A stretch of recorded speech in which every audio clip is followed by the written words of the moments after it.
Welcome, today in front of me Samsung Galaxy S22, and I'll show you how to turn on or turn off slow charging mode on this device.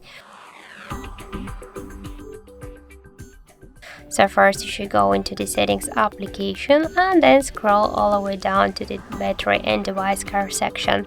Now just click here to the battery, scroll down and tap to the more battery settings. And now just to turn off slow charging mode, you should turn on the fast charging. So just click here once on the switcher, and by this way we'll just turn off the slow charging mode. And also just you can here activate the super fast charging mode. And just to turn on slow charging mode, you should turn off this fast charging. Just to do that, you should click here once again on the switcher, and that's it.